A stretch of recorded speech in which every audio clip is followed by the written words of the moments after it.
The security guard hit the marble floor hard. His badge clattered across the lobby as Victor Hartley's voice echoed through Sterling Properties headquarters.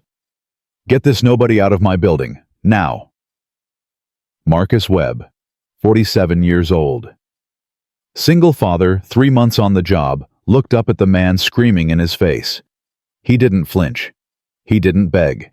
He simply said 5 words that would haunt Victor Hartley for the rest of his life. "You sure about that, son?" What Victor didn't know, what nobody in that pristine lobby knew, was that Marcus Webb wasn't just any security guard. He owned the entire company. Comment below which city you're watching from so I can see how far this story travels. The punch came out of nowhere. Marcus Webb felt the impact before he understood what happened. One moment he stood at his post near the service entrance, checking delivery manifests like he did every morning. The next moment, Derek Collins, building manager, 23 years with the company, and the kind of man who measured his worth by how small he could make others feel, had his fist buried in Marcus's stomach. Marcus doubled over. The clipboard fell from his hands. "I told you yesterday," Derek said, grabbing Marcus by the collar of his uniform. "I told you to stay away from the executive floor.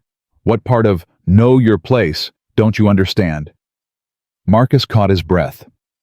57 years old, bad knee from his army days, daughter waiting at home. He could have ended Derek Collins right there. One move, one decision. But Marcus Webb had learned something in his years, something about patience, about timing, about letting people reveal exactly who they are before you show them who you really are. "I was delivering a package," Marcus said quietly. "Addressed to the CEO's office." "The CEO's office?" Derek laughed, still gripping Marcus's collar. "You think you belong anywhere near that floor? Look at yourself. Look at your shoes. Look at your hands. You're a security guard, Webb. You watch doors. You don't walk through them." Marcus looked at his hands. Calloused. Weathered. Hands that had built things. Hands that had signed deals worth more than Derek Collins would earn in 10 lifetimes. "You're right," Marcus said.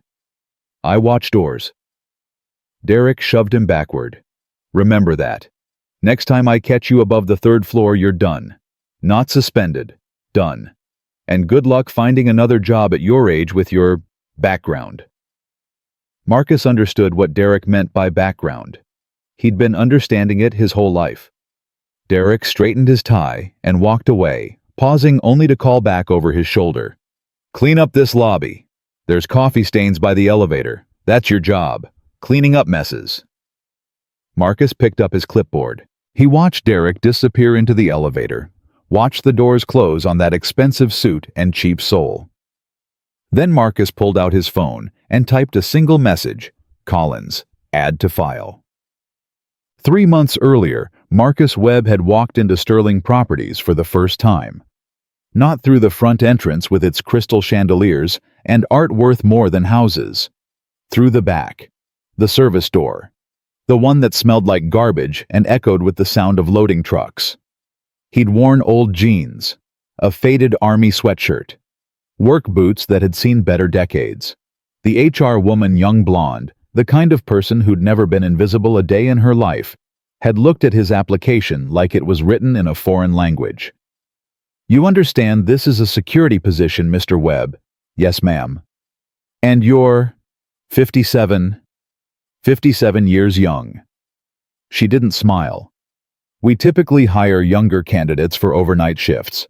The physical demands.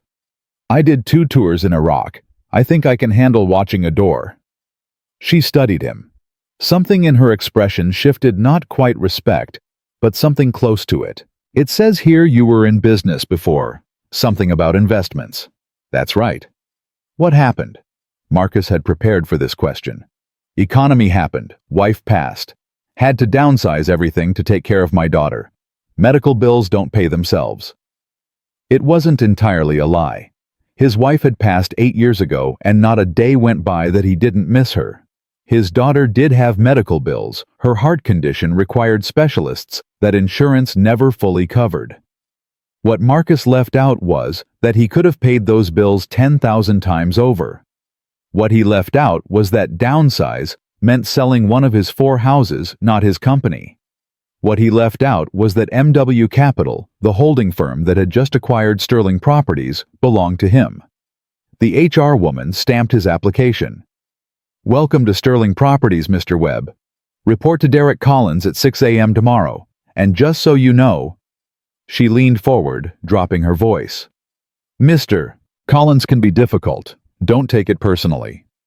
Marcus thanked her and walked out through the service door, past the garbage, past the loading trucks. He didn't take it personally, he took notes.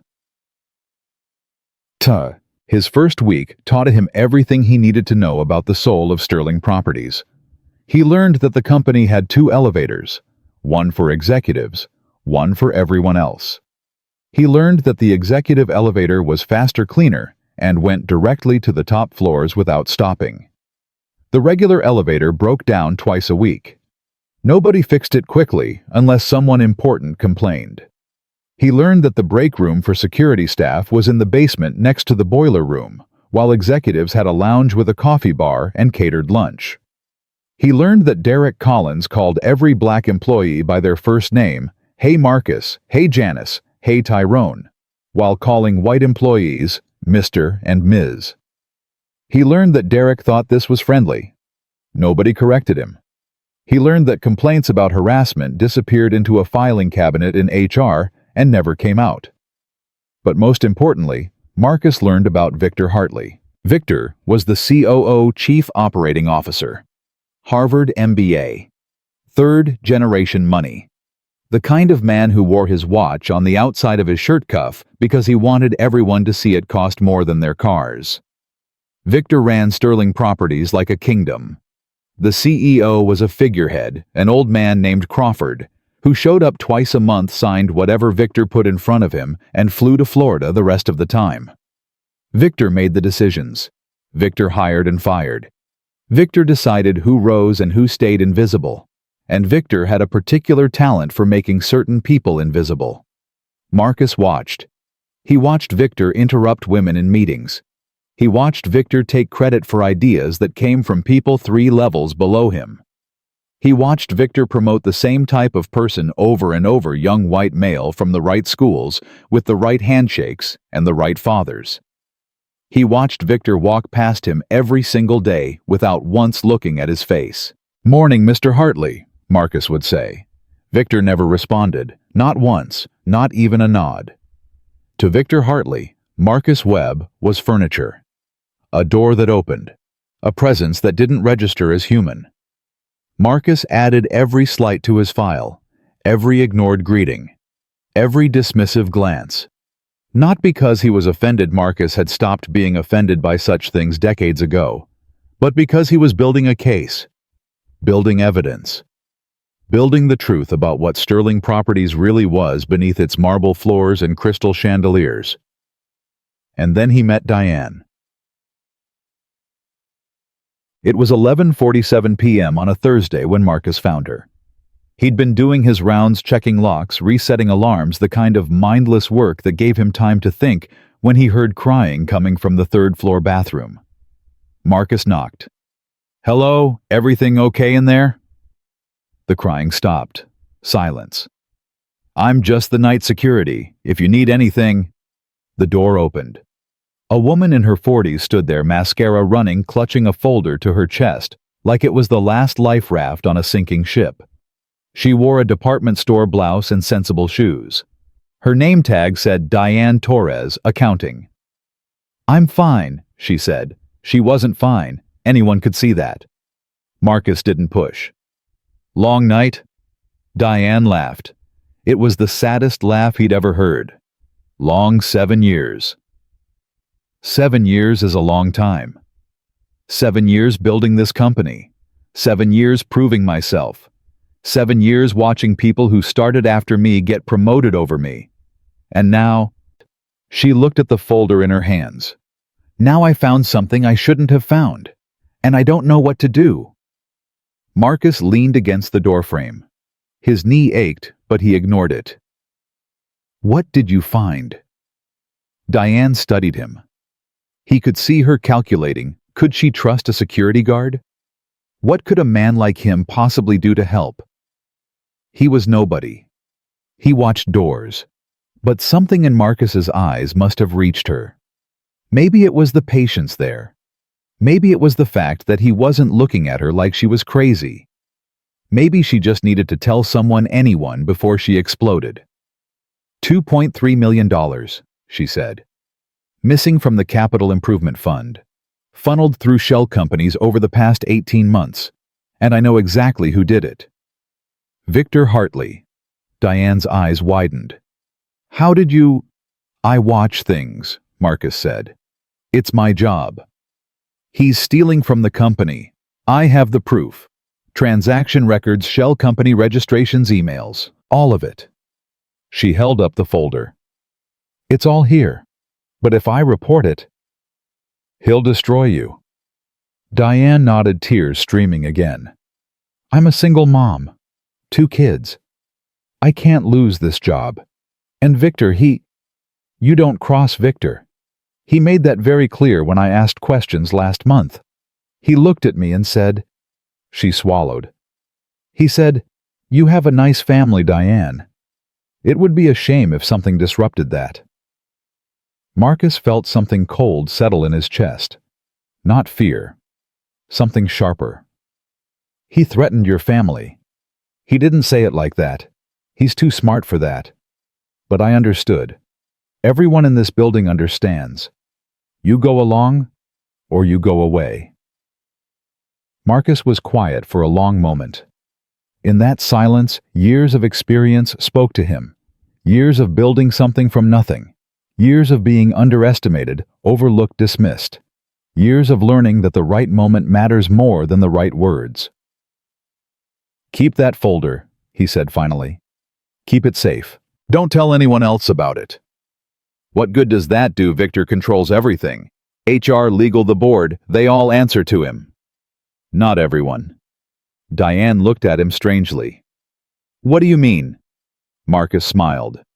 It was the same smile he'd worn when he closed his first $1 million deal. The same smile he'd worn when the acquisition of Sterling Properties was finalized. The smile of a man who held cards nobody knew existed. I mean that some things change. Not always when we want them to. But they change. He started walking away, then paused. Trust yourself, Diane. You found the truth. That takes courage. Now just wait. The right moment is coming. Wait for what? But Marcus was already gone, footsteps echoing in the empty hallway. The next morning, Victor Hartley called an all-hands meeting. Marcus stood at the back of the conference room with the other security staff, invisible, unimportant, there only to open doors if someone important needed to leave quickly. Victor commanded the room like a general addressing troops. His suit was immaculate. His voice carried absolute authority. As many of you know, Sterling Properties has been acquired by MW Capital. This is good news for the company. New investment means new opportunities. He smiled. It didn't reach his eyes. Of course, new ownership also means restructuring. Some positions may be eliminated. Some departments may be consolidated. This is normal in any transition. Marcus watched the fear ripple through the room. People gripping their coffee cups tighter. People avoiding eye contact. People calculating whether they would survive the cuts. I want to assure you, Victor continued, that I have been in close communication with the new ownership. They trust my judgment on personnel decisions. My recommendations will carry significant weight in determining who stays and who moves on to new opportunities. The threat was clear. Play along or pack your desk. Victor's gaze swept the room past the executives, who nodded eagerly, past the mid-level managers, who tried to look indispensable, past the administrative staff, who knew they were expendable. His gaze swept past Marcus without even slowing down. Any questions? Silence. Nobody was stupid enough to ask a question. Good. Let's get back to work. And remember. Victor's smile sharpened. Loyalty is always rewarded. The meeting ended. People filed out whispering nervously. Marcus watched Victor shake hands with a few chosen executives, slap backs, laugh at jokes that weren't funny. Then Victor's phone buzzed. He looked at the screen, and for just a moment, just a flash, something crossed his face. Confusion. Annoyance. "Derek," he called. "My office. Now." Derek Collins hurried over, practically sprinting. "Yes, Mr. Hartley. The new ownership is sending someone to inspect the building tomorrow. Some kind of assessment representative. I want this place spotless. I want everyone on their best behavior, and I want any potential problems handled before they arrive." Derek nodded eagerly. "Absolutely, sir. I'll take care of everything." Victor glanced at the security staff still filing out of the room. His eyes passed over Marcus again. This time, they lingered just for a second. "That one," Victor said, pointing at Marcus. "The old security guard. What's his name?" "Webb, sir. Marcus Webb. He's been asking questions, walking around floors where he shouldn't be. I don't want him anywhere near the assessment team tomorrow." "Understood, sir. I'll assign him to the basement." "No." Victor's voice hardened. "I don't want him in the building at all tomorrow. Find a reason. Any reason. Make him gone before the assessment team arrives." Derek smiled. It was the smile of a man who enjoyed his work too much. "Consider it done, Mr. Hartley." That night, Marcus made a phone call. "It's me," he said. "Move up the timeline. I want the assessment team here tomorrow morning, 8 a.m. The voice on the other end asked a question. "No," Marcus said. "I don't want them to know I'm coming. I want to walk in the front door, the main entrance. I want them to see exactly who's been watching them for the past 3 months." He hung up and looked at the photo on his desk. His daughter Sarah, age 12. Her mother's eyes. Her father's stubbornness. She was the reason he'd done all of this, not for revenge, not for ego, but because he wanted her to grow up in a world where men like Victor Hartley couldn't hurt people just because they had power. "Almost time, baby girl," he said to the photo. Almost time. 8 a.m. Sterling Properties. The main lobby. Marcus Webb walked through the front entrance, not the service door, not the back entrance by the garbage and the loading trucks. The main entrance, the one with the crystal chandeliers and the marble floors and the receptionists who looked like models. He was wearing his security uniform, the same worn shoes, the same faded name tag. He walked slowly, deliberately past the security desk, past the people in expensive suits, rushing to their morning meetings. The receptionist looked up. Her face registered confusion, then contempt. "Excuse me, the staff entrance is on the side of the building." Marcus kept walking. "I'm not going to the staff entrance." "Sir?" Her voice sharpened. "Sir, you can't go that way. That elevator is for executives only." Marcus pressed the button. The executive elevator, the fast one, the one that went directly to the top floors. "Security," the receptionist called. "We have a situation in the lobby." Derek Collins appeared within seconds, moving fast, face already twisted with anger. Behind him, 2 younger guards flanked him like soldiers. "Webb." Derek's voice was low and dangerous. "What the hell do you think you're doing?" "Going to the executive floor." "Like hell you are. I told you yesterday you're done. You hear me? Done. Pack your locker and get out of my building." Marcus smiled. That same smile from last night. That same smile from his first $1 million deal. "Your building." "That's right, my building. I've been running security here for 23 years, and I've never—" The main elevator doors opened behind them. Victor Hartley stepped out, already annoyed, already looking for the source of the commotion disturbing his morning routine. His eyes found Marcus. His face twisted with disgust. "Derek, what is this?" "Mr. Hartley, I apologize. This guard was just leaving. Permanently." Victor walked closer, examining Marcus like he was studying a stain on expensive carpet. "You're the one who's been wandering where he doesn't belong. Webb, isn't it?" "That's right." "Well, Webb, let me make something very clear." Victor stepped closer, close enough that Marcus could smell his cologne. Something expensive, probably French. You don't belong here. You never belonged here. And whatever fantasy you've been living in your head about being important, about being noticed, about mattering, it ends now. Marcus said nothing. Nothing to say. Good. That's the first smart thing you've done. Victor turned to Derek. Get him out, and make sure he never gets past the lobby again. Derek grabbed Marcus by the arm. You heard the man. Move. Take your hand off me. Derek didn't let go. Or what? What are you gonna do, old man? The lobby had gone quiet. People stopped walking. People stopped talking. Everyone was watching the security guard being humiliated by the men in charge. Derek shoved Marcus toward the door. I said move. Marcus stumbled but caught himself. He straightened his uniform. He looked at Derek, then at Victor.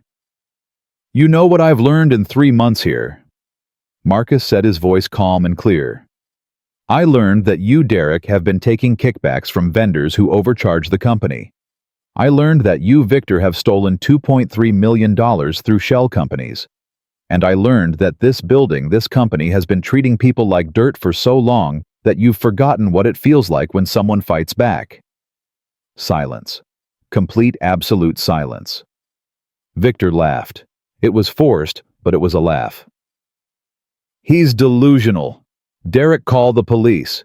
I want him arrested for trespassing and making slanderous accusations. I wouldn't do that, said a new voice. Everyone turned. A woman stood by the main entrance, mid-40s power suit, the kind of presence that made people pay attention. Behind her stood 2 men in dark suits carrying briefcases. My name is Patricia Chen, she said. I'm Chief Legal Counsel for MW Capital. She held up a document. This is the official letter of acquisition and authority signed by the owner of MW Capital and notarized by the state of New York. Victor's face went pale.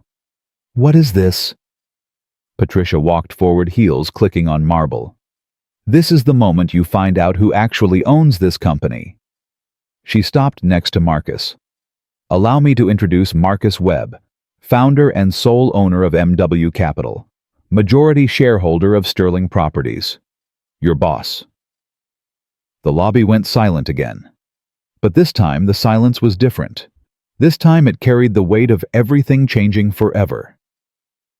Derek's hand fell away from Marcus's arm. Victor's mouth opened, closed, opened again. That's not possible. Marcus straightened his uniform one last time. I walked into this building 3 months ago, through the service door, past the garbage. I applied for a job as a security guard because I wanted to see the truth about this company before I revealed myself. And I saw it. He looked around the lobby at all the faces staring at him. I saw how you treat people you think don't matter. I saw the racism, the sexism, the corruption. I saw everything. He turned back to Victor. You asked me what I was going to do. Well, here's your answer. I'm going to fire you. I'm going to fire Derek Collins, and then I'm going to rebuild this company from the ground up. Victor's face went from white to red. You can't do this. I have contracts. I have the board. The board answers to me now, and your contract has a termination clause for financial misconduct. Marcus smiled. Remember those $2.3 million? I have the receipts. Derek tried one last desperate move. Mr. Webb, sir. I had no idea. I never would have. You punched me in the stomach yesterday for delivering a package. You told me I didn't belong. You were right about one thing, Derek. Marcus stepped closer. I don't belong working security in my own building. I belong running it. Patricia Chen stepped forward. Security, please escort Mr. Hartley and Mr. Collins out of the building. They are no longer employees of Sterling Properties. The younger guards, the same ones who had flanked Derek moments ago, hesitated. They looked at Victor. They looked at Derek. Then they looked at Marcus. Marcus nodded. That's all it took. A nod. They moved toward Victor and Derek. This isn't over. Victor hissed as the guards took his arms. You think you can just walk in here and destroy everything I've built? I have connections. I have lawyers. I have... You have nothing, Marcus said quietly. You had power over people because they thought they were powerless. But they're not. They never were. You just made them forget. Victor was led toward the service door. The back entrance, the one that smelled like garbage and echoed with the sound of loading trucks. The same door Marcus had used for 3 months. As Victor disappeared through it, Marcus turned to face the lobby. Dozens of faces stared at him, confused, shocked, hopeful. The receptionist who had dismissed him. The executives who had never seen him. The maintenance staff who had shared the basement break room with him. "My name is Marcus Webb," he said, "and starting today things are going to be different around here." He walked toward the executive elevator. This time nobody stopped him. Patricia Chen fell into step beside him. "That was quite an entrance," she murmured. "I learned something in the army," Marcus said. "Never fire until you can see the whites of their eyes." The elevator doors opened. Marcus stepped inside. For the first time in 3 months, he pressed the button for the top floor. The doors closed on the lobby, on the marble and the chandeliers, and all the people who had looked right through him. Marcus Webb was going up. The elevator doors opened to the executive floor, and Marcus stepped into a world he already owned but had never seen from this angle. Patricia Chen walked beside him, her heels marking a steady rhythm on floors that had never felt the tread of worn security boots. The silence up here was different from the lobby, thicker, heavier, the kind of quiet that came with power and secrets. "Your office is at the end of the hall," Patricia said. "Victor's former office. We had it prepared last night after you confirmed the timeline." Marcus didn't move toward it. Instead, he stood there, letting the weight of the moment settle into his bones. 3 months of watching. 3 months of taking notes. 3 months of being invisible. And now, in the span of 10 minutes, everything had changed. "Where's Diane Torres?" he asked. Patricia checked her phone. "Accounting department, 3rd floor. She was flagged for a compliance review yesterday. Victor's doing, we believe. HR was preparing termination paperwork this morning." "Stop it." "Already done. I made some calls on the way here." Marcus nodded. "I want to see her. But first I need to address the staff, all of them. Everyone in this building." Patricia raised an eyebrow. "Right now, we haven't prepared remarks. The board hasn't been officially notified. There's a protocol." "Patricia." Marcus turned to face her. "For 3 months I watched these people live in fear. Fear of Derek Collins. Fear of Victor Hartley. Fear of losing their jobs if they spoke up or stood out or simply existed in the wrong skin. They've been waiting for something to change. They deserve to know it's changing now." Patricia studied him for a long moment. She'd worked with Marcus for 8 years, handled acquisitions worth billions, navigated legal battles that would have broken lesser attorneys. But this was different. This wasn't about money or strategy. This was personal. "The main conference room can hold about 200, she said. "We can set up a video feed for the rest." "Do it. 30 minutes. Patricia was already on her phone issuing instructions, making things happen. That's what she did. That's why Marcus trusted her. Marcus walked to the window and looked out at the city. Somewhere down there his daughter Sarah was at school, probably worrying about him, probably checking her phone for messages. He'd told her this morning that today would be important. He hadn't told her how important. His phone buzzed. A text from Sarah. "Dad, did it happen? Are you okay?" He typed back. "It happened. I'm okay. I love you." 3 dots appeared. Then, "I love you too. Go change the world." Marcus smiled. That girl. His whole heart wrapped up in a 12-year-old with her mother's eyes and a heart condition that had cost them everything and nothing at the same time. Everything in medical bills and sleepless nights and fear. Nothing in what really mattered: the love, the purpose, the reason to keep fighting. He put the phone away. There was work to do. The main conference room filled quickly. Word had spread through the building like wildfire. The security guard was actually the owner. Victor was gone. Derek was gone. Everything was different.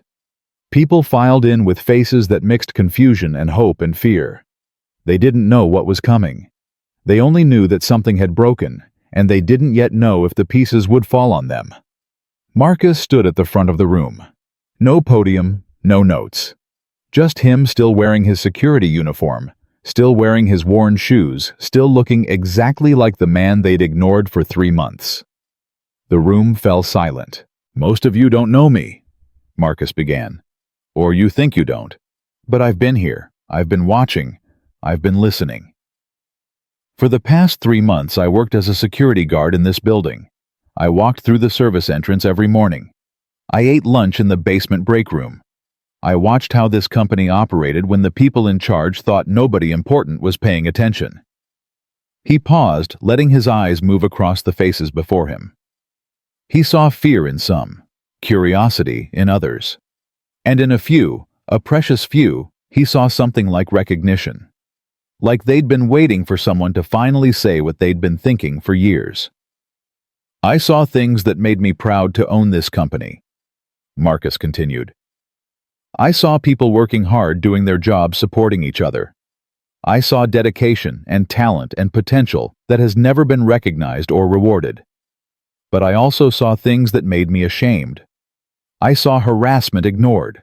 I saw discrimination normalized. I saw a culture where the only way to succeed was to look a certain way, sound a certain way, know the right people.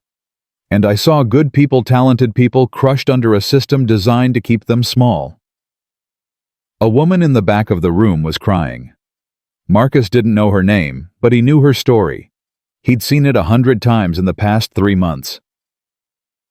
"That ends today," Marcus said. "Victor Hartley is gone. Derek Collins is gone. And anyone else who built their career on making other people feel worthless, they're going to have a choice. Change or follow them out the door." A hand went up. A young man in a cheap suit, probably mid-20s, probably terrified. "Sir, what about the restructuring? Mr. Hartley said there would be layoffs."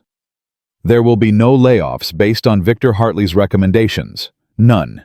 Every personnel decision made in the last 6 months is under review. If you were demoted unfairly, if you were passed over for promotion without cause, if you were pushed out or pushed down, I want to know about it.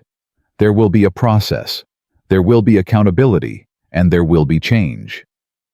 The room exhaled. It was almost visible, the release of tension, the easing of fear. Not complete trust, not yet, but hope. The beginning of hope. "I know you don't know me," Marcus said. "I know some of you are wondering if this is real, if it will last, if I'm just another boss with a different face making the same empty promises. I can't prove myself with words. I can only prove myself with actions, and the first action I'm taking is this." He unbuttoned his security uniform jacket and laid it on the table in front of him. "I'm done being invisible, and I'm going to make sure none of you have to be invisible again."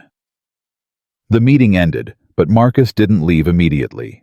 He stayed as people filed out, shaking hands, answering questions, listening to stories. A maintenance worker named James told him about being denied a promotion for 15 years, despite perfect performance reviews. A young accountant named Michelle described being cornered by Derek Collins in a stairwell and threatened when she reported his behavior. An IT technician named Robert explained how Victor had taken credit for a software system Robert had built from scratch. Story after story, wound after wound. 3 months of observation had shown Marcus the surface. Now he was seeing the depths. When the room finally emptied, Patricia was waiting. "The board is demanding a call," she said. "They're not happy about how this was handled." "Which board members?" "Harrison Wells and Chen, the old guard." Marcus nodded. Harrison Wells and Chen had been Victor's allies. They'd rubber-stamped his decisions, looked the other way when problems arose, collected their fees, and asked no questions. They were part of the rot. "Schedule the call for tomorrow. I need time to prepare documentation." "Marcus," Patricia's voice carried a warning. "They're going to fight this. Victor was their guy. They protected him for years. They're not going to let you clean house without resistance." I know. They have connections, lawyers, media contacts. They could make this very ugly very quickly. Patricia, I spent 3 months as a security guard being told I didn't belong in my own building. Ugly doesn't scare me anymore. She smiled, a rare expression for someone as controlled as Patricia Chen. I'll schedule the call, but first I think there's someone waiting for you. Marcus looked toward the door. Diane Torres stood there clutching the same folder she'd held in the bathroom that night, her face a mixture of disbelief and cautious hope. Ms. Torres, Marcus said, please come in. Diane walked forward slowly like she was approaching something that might disappear if she moved too fast. They told me the termination was canceled. They told me Victor was gone. They told me... She stopped staring at Marcus. They told me the security guard was the owner. I thought they were joking. It's not a joke. You talked to me. In the bathroom. At 11 at night. You talked to me like you were nobody. Like you were just a security guard. Diane laughed. It was the same laugh he'd heard before, exhausted, bitter. But this time, there was something else in it. Something lighter. I told you everything. I told you about the money, about Victor, about the threats. I thought you were just being kind. I never imagined. You were brave, Diane. You found the truth when finding it could have destroyed you. That takes more courage than anything I did. Diane's eyes filled with tears. I almost destroyed myself anyway. I almost gave up. Last week I was updating my resume.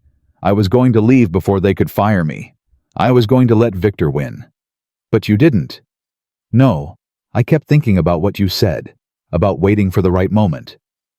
She looked at him with something approaching wonder. You were talking about yourself, weren't you? You were telling me to wait because you knew what was coming. Marcus nodded. I couldn't reveal myself then. I wasn't ready. The evidence wasn't complete. But I needed you to know that someone saw you. Someone knew what you'd done. Someone was going to make it matter. Diane wiped her eyes.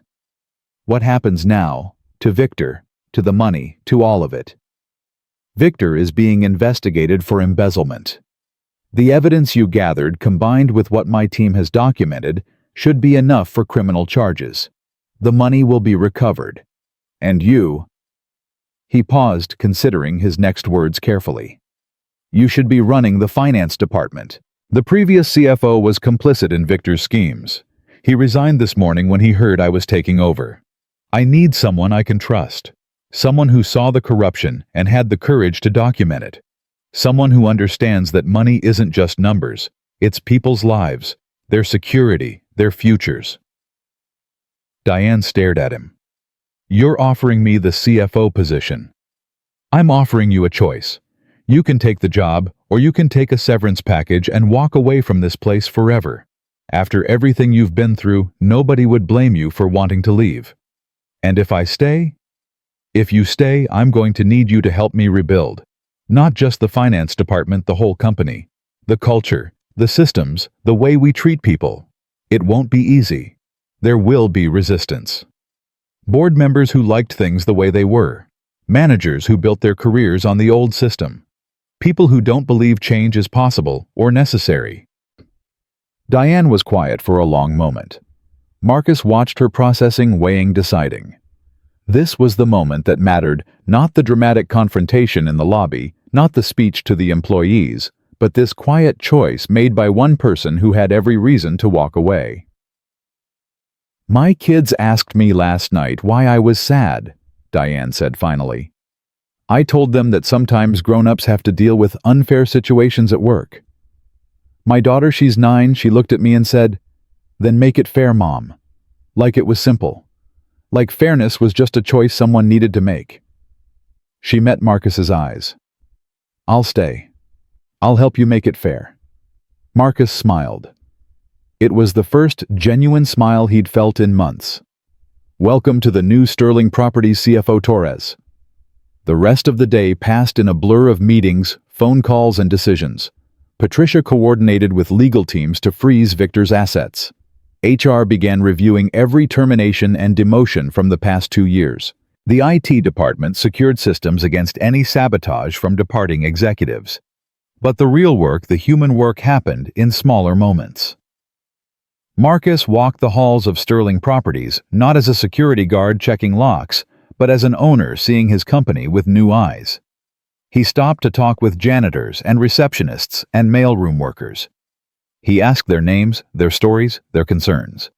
Many of them had seen him before, passed him in hallways, never given him a second glance. Now they looked at him with a mixture of awe and uncertainty. "Mr. Webb." A young woman approached him near the elevator. She couldn't have been more than 25, and she wore the nervous expression of someone who expected to be dismissed at any moment. "Yes. I'm sorry to bother you. I know you're busy. I just wanted to say—" She swallowed hard. "I started here 6 months ago. Entry-level sales. And every week Derek Collins would make comments about my appearance, my clothes, my hair, my body. I reported it to HR twice. Both times nothing happened. Both times Derek found out I'd complained and made my life harder. I was going to quit next week." Marcus felt the familiar cold anger settle in his chest. "What's your name?" "Jessica. Jessica Okonkwo." "Jessica, I want you to know that Derek Collins will never work in this building again. And I want you to know that what happened to you was wrong. It wasn't your fault. And anyone who knew about it and did nothing, they're going to be held accountable." Jessica's eyes widened. "You mean HR? They knew. They definitely knew." "Then they'll answer for it. Every person who enabled that behavior. Every person who chose their comfort over your safety. This company failed you, Jessica. I failed you because I own this company, and I should have known sooner. But I'm going to spend however long it takes to make it right." Jessica started crying, not quiet, dignified tears. The sobbing, gasping tears of someone who had held everything in for too long. Marcus didn't offer empty words of comfort. He just stood there present, bearing witness to pain that should never have existed. When Jessica's breathing finally steadied, she wiped her face with the back of her hand. "I'm sorry. I didn't mean to—" "Don't apologize. Not to me. Not ever." She nodded, still shaking. "What should I do now? Should I go back to work?" "You should do whatever you need to do. If you want to take the rest of the day off, take it. If you want to talk to someone, a counselor, a lawyer, anyone, the company will pay for it. And if you decide you want to stay here, I promise you'll be working in a different environment.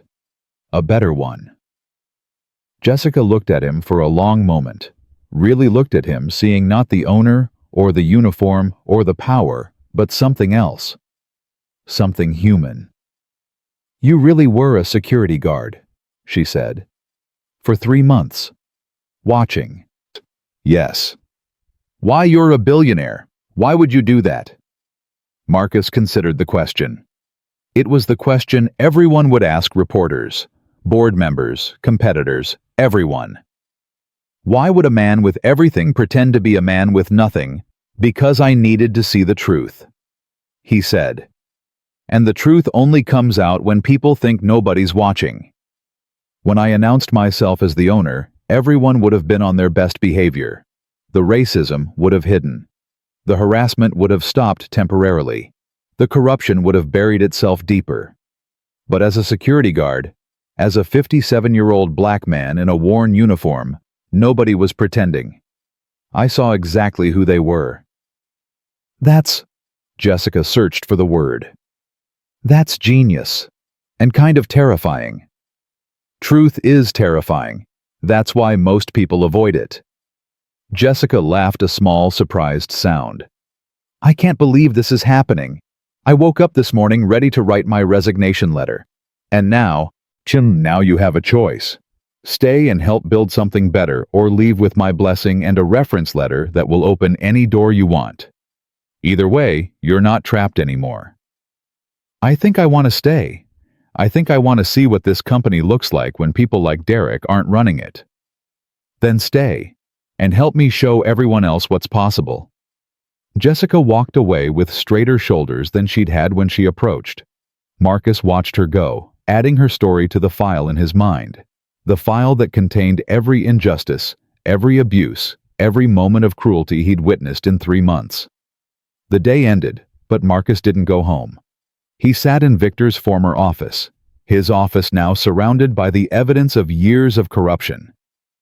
Patricia had brought him boxes of documents, hard drives full of data printouts of emails that would have made a prosecutor weep with joy. Victor Hartley had been careful, but not careful enough. The shell companies were traceable. The transactions were documented. The $2.3 million had left a trail that forensic accountants were already following. But the financial crimes were only part of the story. The human costs, the careers destroyed, the lives damaged, the potential wasted, those couldn't be calculated in dollars. Those required something money couldn't buy: change. Real, lasting, structural change. Marcus's phone buzzed. A text from Sarah. Coming home for dinner. He looked at the clock. 8:47 p.m. He'd been in this office for hours, lost in documents and plans, and the overwhelming scope of what he'd taken on. On my way, he typed back. Order pizza. I'm bringing stories. He gathered his things and headed for the elevator. The building was quiet now, most employees gone home, only the cleaning staff moving through the halls. They nodded at Marcus as he passed. Not the dismissive nods of people acknowledging a fellow invisible worker, but something more cautious, more curious. Word had spread. Everyone knew. In the lobby, Marcus paused. The same marble floors, the same crystal chandeliers, the same reception desk where just that morning he'd been told the staff entrance was on the side of the building. A different receptionist sat there now, the evening shift, but she stood immediately when she saw Marcus. Mr. Webb, sir. Is there anything you need? Just heading home. What's your name? Angela, sir. Angela Martinez. Angela, do you like working here? The question clearly surprised her. It's a job, sir. I need the paycheck. That's not what I asked. Do you like it? Angela hesitated, the same hesitation Marcus had seen in dozens of employees today. The fear of giving the wrong answer. The calculation of risk and reward. The habit of saying what powerful people wanted to hear. It's okay to tell me the truth, Marcus said. That's going to be the new policy around here. Truth. Angela took a breath. No, sir. I don't like it. I've worked here for 4 years, and I've never been promoted. I've applied for administrative positions 6 times. Always turned down. Always told I don't have the right experience or the right fit.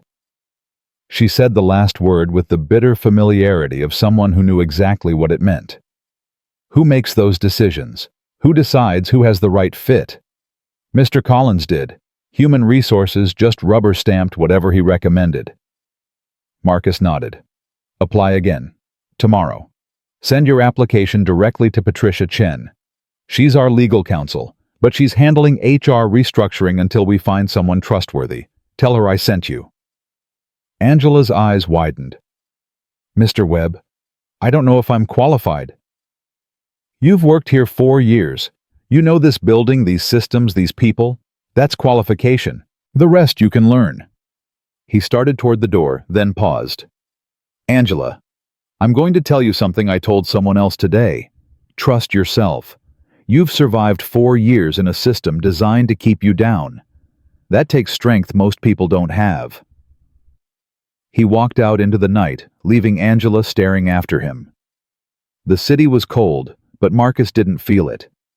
His mind was too full of faces and stories and plans. Sarah was waiting with pizza. Tomorrow the board would try to push back. The day after that, and the day after that, the real work would begin, the slow grinding necessary work of changing a culture that had rotted for decades. He flagged a cab and gave his address. As the city rolled past outside the window, Marcus thought about his wife. 8 years gone now. 8 years since cancer took her in a hospital bed while Marcus held her hand and promised to take care of their daughter. What do you think, Maria? he said quietly, too quiet for the driver to hear. "Am I doing this right?" No answer. There never was. But somehow, Marcus felt her presence not mystical or ghostly, just the memory of who she'd been, what she'd believed in, why she'd loved him. Maria had been the one to teach him that power meant nothing without purpose. She'd been the one to push him years ago to use his wealth for something beyond just making more wealth. She'd been the one to say again and again that the true measure of a person was how they treated people who couldn't do anything for them. Tonight, for the first time in a long time, Marcus felt like he was living up to her standard. The cab pulled up to his building. Marcus paid overtipped. He always overtipped cab drivers, remembering his father, who'd driven a cab for 30 years and headed inside. Sarah was waiting at the door, pizza box in hand. "Dad." She threw herself at him, and Marcus caught her holding her close, feeling her heartbeat against his chest. That heart that had caused so much worry, so many surgeries, so many nights of fear. That heart that kept beating despite everything. "I saw the news," Sarah said, pulling back to look at him. "You're trending. Everyone's talking about the security guard who owned the company." "Let me guess, the internet has opinions." "The internet always has opinions, but mostly good ones. People are calling you a hero." Marcus shook his head. "I'm not a hero. I'm just a man who got tired of watching bad things happen." That's what heroes say. They went inside, and for the next hour, Marcus was just a father having pizza with his daughter. They talked about her school, her friends, the book she was reading for English class. Normal things. Safe things. The kind of things that made all the other things, the battles and the corruption and the weight of billions of dollars, seem small and manageable. But eventually, Sarah asked the question Marcus knew was coming. "Dad, what happens now? You exposed all those people. You fired them. But what about the ones who are still there, the ones who went along with it?" Marcus set down his pizza slice. "That's the hard part, sweetheart. The Victors and the Derricks, they're easy. They're clearly bad. You remove them, and everyone agrees it was the right thing. But the people who just went along, the ones who saw bad things happening and stayed quiet, those are harder, because most of them aren't evil. They're just scared. They have mortgages and kids and bills. They didn't speak up because speaking up meant risking everything. So what do you do with them? You give them a chance. A real chance, not the fake chances Victor offered. You create an environment where speaking up is safe, where doing the right thing is rewarded instead of punished. And then you watch. Some people will rise to the challenge. They'll become better versions of themselves. Others won't. They'll keep looking for ways to game the system to protect their power, to hurt people who threaten them. Those ones you remove. But everyone deserves the chance to change first. Sarah considered this. That sounds really hard. It is. It's the hardest thing about having power. Not using it that's easy. Using it wisely, fairly, with patience for people who are struggling, and zero tolerance for people who are deliberately cruel, that's hard. Mom would be proud of you. The words hit Marcus like a wave. He closed his eyes, breathing through the sudden tightness in his chest. I hope so, baby. I really hope so. That night after Sarah went to bed, Marcus sat alone in his study. The city glowed outside his window, millions of lives moving through millions of stories, most of them invisible to everyone except the people living them. Tomorrow the board would call. Tomorrow the fight would intensify. Victor's allies would push back, try to paint Marcus as unstable, try to protect the system that had protected them. But Marcus had been fighting his whole life. Fighting poverty as a child. Fighting racism in business school. Fighting doubt and condescension and the endless assumption that a black man couldn't possibly have earned his success. He'd survived all of it. He'd won. And now he had something to fight for that was bigger than himself, a company full of people who deserved better. A daughter who was watching him to see what justice looked like, and the memory of a wife who had believed he could change the world. Marcus opened his laptop and began typing. Notes for tomorrow. Plans for the week ahead. Ideas for restructuring not just Sterling Properties, but the entire culture of how business was done. The work was just beginning. The board call came at exactly 9 a.m. and Marcus could feel the hostility through the phone before anyone spoke a word. "Mr. Webb." The voice belonged to Richard Harrison, chairman of the board for 15 years, and Victor Hartley's closest ally. "I trust you understand the gravity of what you've done." Marcus sat in his office phone on speaker, Patricia Chen beside him with a legal pad ready. "Good morning to you too, Richard. This is not a joke. You terminated our COO without board approval. You made public accusations of financial misconduct without following proper channels. You've created a media circus that is damaging our stock price as we speak." "The stock price dropped 2%, Marcus said calmly. "It'll recover when investors realize the company is no longer being run by a thief." Silence on the line. Then another voice, Margaret Wells, the oldest board member, a woman who had built her career on never rocking boats. "Marcus, we appreciate your enthusiasm. But there are procedures, governance structures. You can't simply walk in and start firing people." "I can actually. I own 63% of this company. The acquisition documents give me full authority over personnel decisions during the transition period. Patricia, would you like to read the relevant clause?" Patricia leaned toward the phone. "Section 14, subsection B.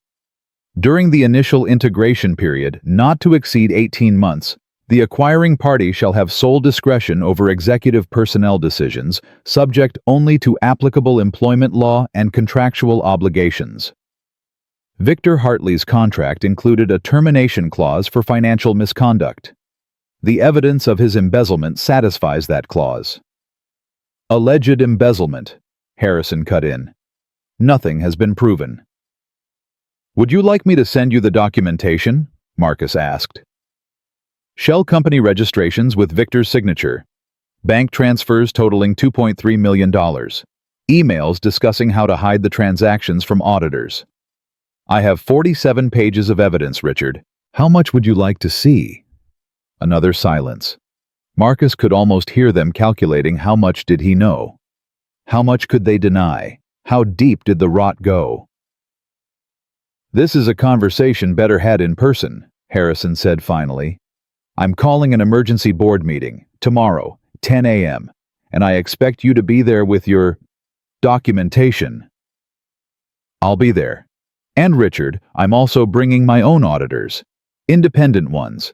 The kind who don't have 15 years of history looking the other way." The call ended. Patricia set down her pen.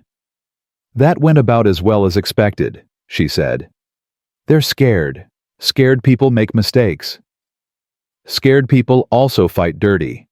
Harrison has connections everywhere, media regulators, other board members.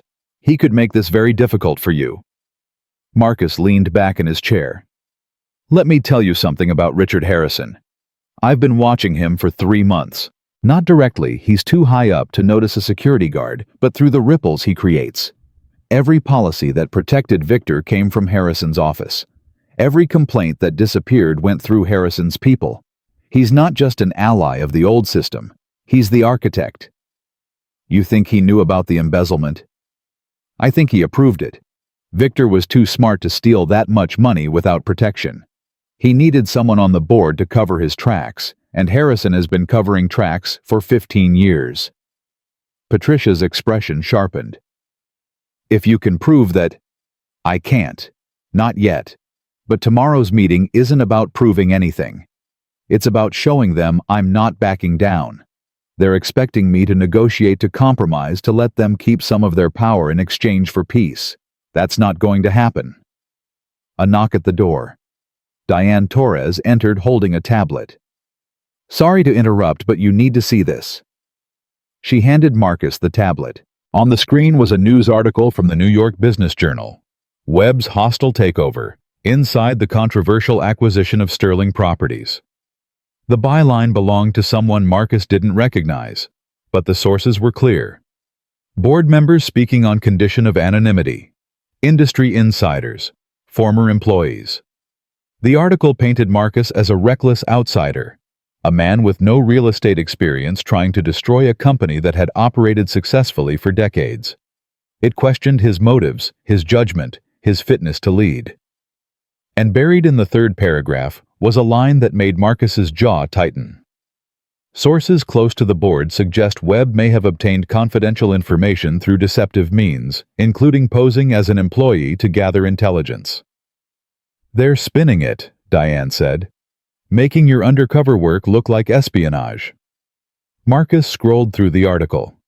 "Who's the reporter?" "Thomas Chen. No relation to Patricia. He's been writing puff pieces about Sterling Properties for years, very friendly with the executive team." "Former executive team." "Right. But he clearly still has sources inside." Marcus handed back the tablet. "Good. Let them talk. Let them plant stories. The more they attack me, the more they reveal about themselves. You're not worried about the narrative. The narrative will take care of itself when the truth comes out. Right now they're controlling the story because they're scared. Scared people always overreach. Harrison will push too hard, say something he shouldn't, trust someone he can't. And when he does, we'll be ready." Diane nodded, but Marcus could see the doubt in her eyes. She'd spent 7 years watching Victor and Harrison operate. She knew how effective they could be, how ruthless. She'd seen them destroy careers, with a whisper, end investigations, with a phone call, make problems disappear like magic. "Diane," Marcus said, "do you trust me?" The question surprised her. "I barely know you. 48 hours ago, I thought you were a security guard who worked the night shift." "Fair point. Let me ask differently. Do you trust what you've seen, the evidence you gathered about Victor? The way this company treated you? The things you witnessed in 7 years that nobody else was willing to document?" "Yes. I trust what I saw." "Then trust that I saw the same things. I may have only been here 3 months, but I was paying attention. I know who the good people are. I know who the survivors are. And I know who's been waiting for permission to fight back." He paused. "You're one of the fighters, Diane. That's why I offered you the CFO position. Not because you found the embezzlement, anyone could have stumbled on that, but because you documented it. You kept records when keeping records was dangerous. You held on to the truth when the truth could have gotten you fired. That's rare. That's valuable. And that's what this company needs right now." Diane was quiet for a moment. When she spoke, her voice was steadier. "What do you need me to do?" "I need you to go through Victor's financial records with my auditors. Find every transaction that doesn't add up. Every payment that went to a company that doesn't seem to do anything. Every expense that was approved without proper documentation. Harrison is going to claim Victor acted alone. I need to prove he didn't." "That could take weeks." "You have until tomorrow morning." Diane's eyes widened. "That's impossible." "Then prioritize. Find me the 3 most damning pieces of evidence. The ones that connect Victor to Harrison. The ones that show this wasn't just one bad actor. It was a system." She took a breath, squared her shoulders. "Okay. I'll need full access to the financial archives. And coffee. A lot of coffee. Patricia will get you whatever you need. And Diane." Marcus caught her eye. "Thank you. For everything. For staying when you could have left. For fighting when you could have given up." Diane smiled, small, tired, but real. "Thank you for seeing me. For 3 months you watched, but you actually saw." She left. Patricia looked at Marcus with something approaching admiration. "You're building an army," she said. "No. I'm giving people permission to be the army they already were. There are good people in this company, Patricia. Dozens of them. Maybe hundreds. They just stopped fighting because fighting got them hurt. I need them to start again. And if Harrison fights back harder than you expect, if he has more power than you realize." Marcus thought about the question. He thought about 3 months of being invisible, 3 months of watching men like Harrison and Victor operate with complete impunity. He thought about Diane crying in the bathroom, about Jessica describing Derek's harassment, about the maintenance worker who'd been denied promotion for 15 years, about all the small cruelties that added up to something monstrous. "Then I lose," he said simply. "And everything goes back to the way it was. But I don't think that's going to happen. Because Harrison's power was never real. It was based on fear, fear that nobody could challenge him, fear that the system was too strong to fight, fear that speaking up meant destruction. I've broken that fear, not completely, not yet, but enough that people are starting to remember they have choices. And once people remember they have choices, they start making different ones. The day passed in a blur of preparation. Marcus met with lawyers, accountants, investigators. He reviewed documents until his eyes ached.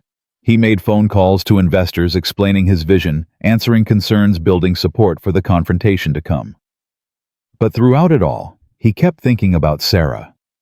About the promise he'd made to her mother. About the example he was setting for his daughter, about what it meant to have power and how to use it. At 6 p.m., his phone buzzed. A text from an unknown number. "Mr. Webb, we should talk. Tonight, privately. There are things you need to know about Harrison that aren't in any file. A friend." Marcus stared at the message. It could be a trap. Harrison's people trying to set him up, get him alone, find something to use against him. Or it could be exactly what it claimed, someone on the inside ready to talk. He texted back, "Where and when?" The response came immediately. "Riverside Park, South Entrance, 8 p.m. Come alone." Patricia noticed him frowning at his phone.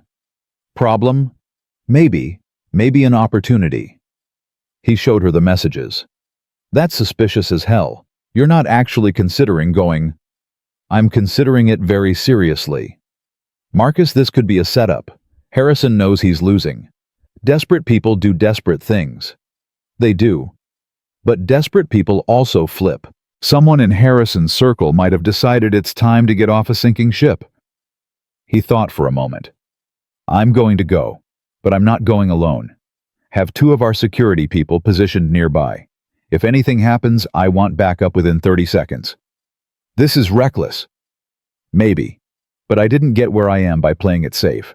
I got here by taking calculated risks when the potential reward justified the danger.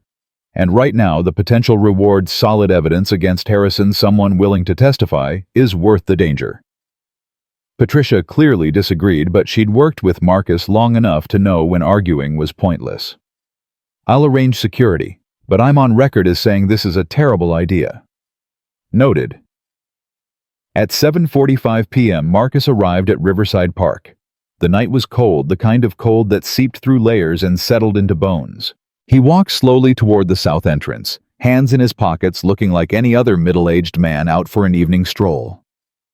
The park was quiet. A few joggers, a couple walking a dog. Normal life continuing normally while Marcus walked toward something that could change everything. He reached the south entrance at exactly 8 p.m. A figure stepped out of the shadows, tall, thin, wrapped in a dark coat. Marcus tensed, but the figure raised both hands. "Thank you for coming, Mr. Webb. I know this looks suspicious." Marcus recognized the voice. It belonged to Gregory Martin, Harrison's personal assistant. A man Marcus had seen briefly during his security guard days, always hurrying behind Harrison, carrying files, making calls. A man who was so constantly in Harrison's shadow that he'd become invisible himself. "Mr. Martin, I wasn't expecting you." Gregory laughed nervously. "Nobody ever expects me. That's rather the point, isn't it? The assistant, the helper, the person who sees everything, but is never seen." He stepped closer, and Marcus could see the fear on his face. Real fear, the kind that came from crossing a line that couldn't be uncrossed. "I know what Harrison is planning for tomorrow, and I know things about his relationship with Victor that could destroy him. But I need assurances first." "What kind of assurances?" "Protection, a job, immunity from prosecution for anything I might have been adjacent to in my years of service." Gregory's voice cracked slightly. "I've done things I'm not proud of, Mr. Webb. I've made problems disappear. I've shredded documents. I've been part of a system I knew was wrong. But I did it because I was afraid. Because Harrison owns people in ways that are hard to explain. And now I'm tired of being afraid." Marcus studied the man. Gregory's hands were shaking. His eyes darted constantly to the shadows, checking for observers. This was either a very good actor or a man at the end of his rope. "What do you know?" Marcus asked. "Everything. I've been Harrison's assistant for 12 years. I know about the payments to regulators. I know about the deals with city council members. I know about the special fund that Victor used for his personal expenses, but that Harrison approved every quarter." Gregory took a shaky breath. "And I know about the women." Marcus went very still. "What women?" "3 of them. Over the past decade. Women who complained about Victor. Women who threatened to go public. Harrison made them go away. Not violently, financially. Settlements, NDAs. And when settlements weren't enough, threats. Against their families. Against their careers." Gregory's voice dropped to a whisper. "I processed the paperwork, Mr. Webb. I have copies. I've had copies for years hidden away because I knew someday the whole thing would collapse and I'd need leverage to survive." Marcus felt the cold settle deeper into his bones, but it wasn't from the weather. 3 women. 3 lives derailed to protect a predator. And Harrison had been the one pulling the strings. "Why now?" Marcus asked. "You've had this information for years. Why come to me tonight?" "Because I saw what you did. I saw you fire Victor in front of everyone. I saw you stand in that lobby in your security uniform and tell the truth. And I realized that for the first time in 15 years, there was someone who might actually be able to win against Harrison. Someone who wasn't afraid of him." Gregory's voice strengthened slightly. "I'm tired of being afraid, Mr. Webb. I'm tired of knowing what I know and doing nothing. I'm tired of being a coward." "Coming to me tonight isn't cowardice. It's the opposite." Gregory shook his head. "It's self-preservation. Don't give me credit for courage I don't have. I'm here because I think you're going to win, and I want to be on the winning side when it happens. That's not noble. That's just smart." Marcus appreciated the honesty. People who claimed pure motives were usually lying. People who admitted their self-interest, those were the ones you could actually trust because at least you knew what they wanted. "Here's what I can offer," Marcus said. "If your information is as valuable as you claim, if it provides direct evidence of Harrison's involvement in Victor's schemes and the cover-ups, I'll guarantee you a position at Sterling Properties after the transition. Different department, different role, no connection to executive operations. You'll also receive immunity from prosecution for anything related to your previous work, to the extent that I can provide it. My lawyers will protect you." "And what do you need from me?" "Everything. Every document you've hidden. Every name, every date, every transaction. And tomorrow at the board meeting, I need you there. Not hiding. Not in the shadows. I need you ready to confirm what I present if Harrison tries to deny it." Gregory paled. "You want me to go public in front of Harrison?" "I want you to stand up, for the first time in 12 years. I know that's terrifying. I know what it costs.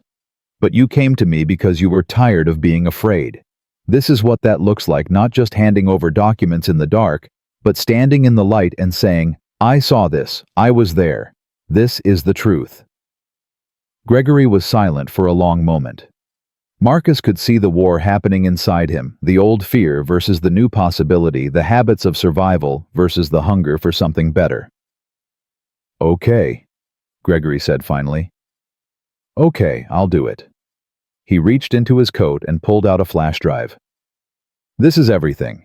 12 years of documentation. Names, dates, amounts, copies of NDAs, records of payments. It's all there." Marcus took the drive. It felt impossibly small for something that could destroy so many powerful men. "Thank you, Gregory. I know this wasn't easy." It wasn't, but it was time. Gregory pulled his coat tighter. "I should go. I don't want to be seen with you too long.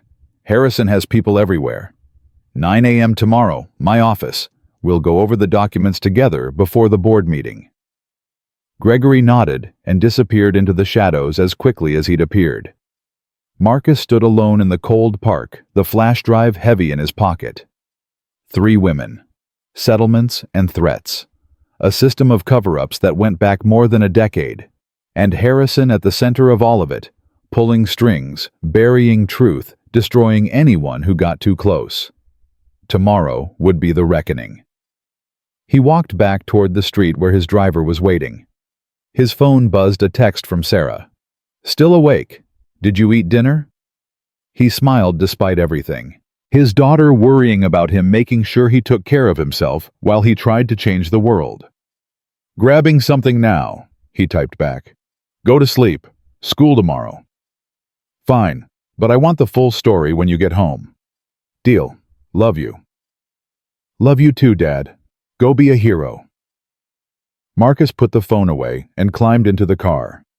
Tomorrow he would walk into a boardroom full of men who had spent decades protecting each other. Tomorrow he would present evidence that would end careers, destroy reputations, and possibly lead to criminal charges. Tomorrow, everything would change. But tonight, he was just a father going home to his daughter, carrying the weight of other people's secrets and the hope that truth could still win against power. The drive home was quiet. Marcus looked out the window at the city lights, thinking about all the people in all those buildings, living their lives, fighting their battles, surviving their own versions of what he'd witnessed at Sterling Properties. Everyone had a story. Everyone had a struggle. The difference was that most people never got the power to change anything beyond their own small circle. Marcus had that power, and tomorrow he would use it.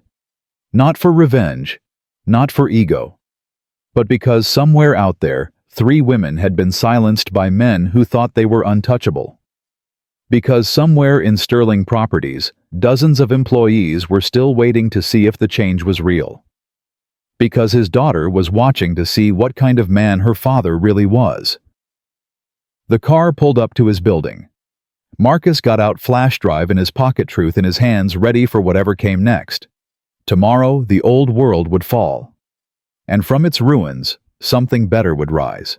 Gregory Martin arrived at Marcus's office at exactly 8:47 a.m., 13 minutes early, looking like a man who hadn't slept in days.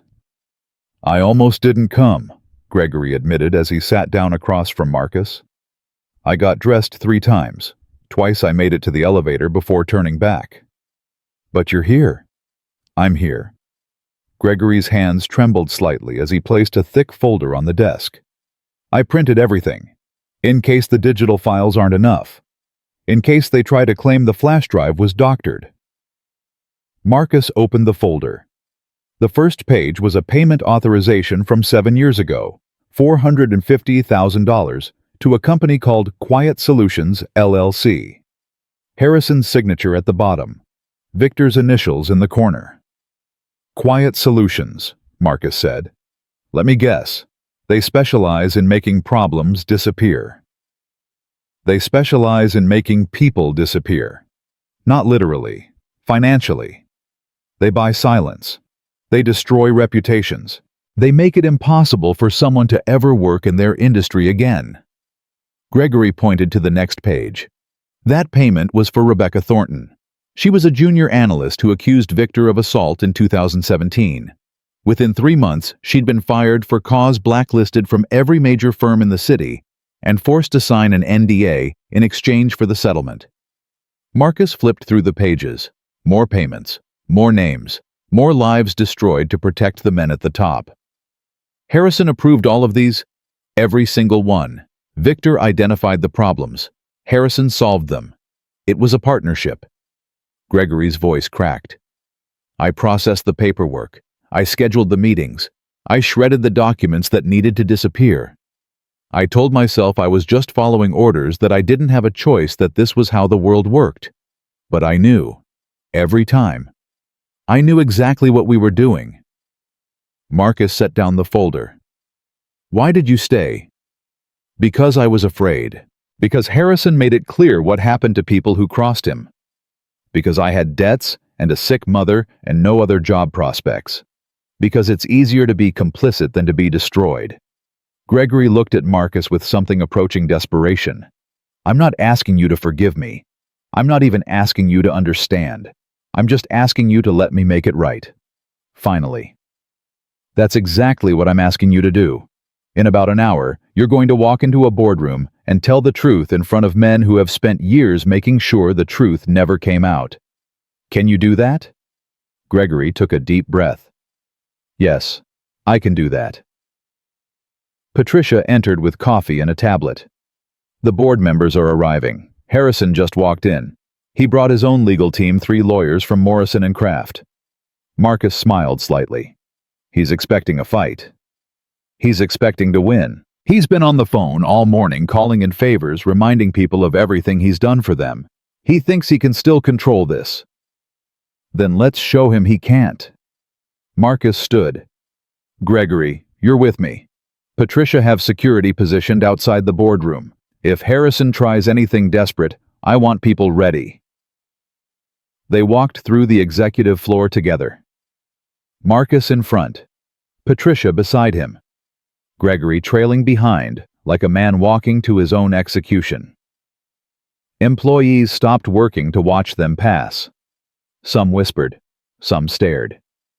Everyone sensed that something significant was about to happen. The boardroom doors were closed. Marcus paused outside them, turning to Gregory one last time. "You don't have to do this. You can still walk away." Gregory shook his head. "No, I can't. If I walk away now, I'll spend the rest of my life knowing I had the chance to fix something broken, and I was too scared to take it. I've lived that way for 12 years. I'm done." Marcus nodded. Then he pushed open the doors. The boardroom fell silent. Harrison sat at the head of the table, flanked by his lawyers, wearing the confident expression of a man who believed he controlled the outcome. Margaret Wells sat to his left, her face unreadable. 2 other board members, Charles Donovan and William Reed, occupied seats near the window, both carefully neutral. And standing near the back of the room, clearly unexpected by Harrison, was Diane Torres. She held a folder of her own, her expression calm and determined. "Mr. Webb," Harrison said smoothly, "so glad you could join us. I believe you know everyone here." "I do, including some people you didn't expect." Marcus gestured toward Gregory, who stepped into the room with visible effort. "I believe you know Gregory Martin, your assistant for the past 12 years. Harrison's expression flickered just for a moment, before the mask slid back into place. "Gregory, what are you doing here?" "Telling the truth, Mr. Harrison, finally." The room went very still. Harrison's lawyers exchanged glances. Margaret Wells leaned forward slightly, suddenly interested. Marcus took his seat at the opposite end of the table. "I called this meeting because we have matters to discuss. Specifically, the systematic corruption that has defined this company's leadership for the past decade. Richard, would you like to start, or should I?" Harrison's smile tightened. "I don't know what you think you have, Webb, but I've been running this company successfully for 15 years. Our stock price has tripled. Our market share has... Your COO stole $2.3 million. Your company has settled at least 3 harassment claims through intimidation and blackmail, and you approved every payment, signed every authorization, directed every cover-up." Marcus opened the folder Gregory had provided. "Would you like me to be more specific?" "These are baseless accusations. If you had any real evidence, you would have gone to the authorities, not called a board meeting." "Oh, I have evidence, and the authorities will be receiving it shortly. But first, I wanted to give this board a chance to act, because whatever happens next, history will remember who stood where." Marcus began laying documents on the table one by one, narrating as he went. January 2017, a payment of $450,000 to Quiet Solutions LLC. This was the settlement for Rebecca Thornton, a junior analyst who accused Victor Hartley of assault. The payment was authorized by you, Richard, and processed by Gregory. Rebecca was subsequently terminated, blacklisted from the industry, and forced to sign an NDA threatening her with financial ruin if she ever spoke publicly. Harrison's face remained impassive, but his knuckles whitened where he gripped the table. March 2019, a payment of $375,000 to the same company. This was for Samantha Reyes, an executive assistant who made similar accusations. Same pattern. Termination, blacklisting, enforced silence. October 2021, $520,000. Melissa Chen. By this point, Victor and you had refined the process. Melissa was not only forced out, she was threatened with deportation. Her work visa was tied to her employment. When she lost her job, she had 60 days to leave the country or face legal consequences. Marcus looked up from the documents.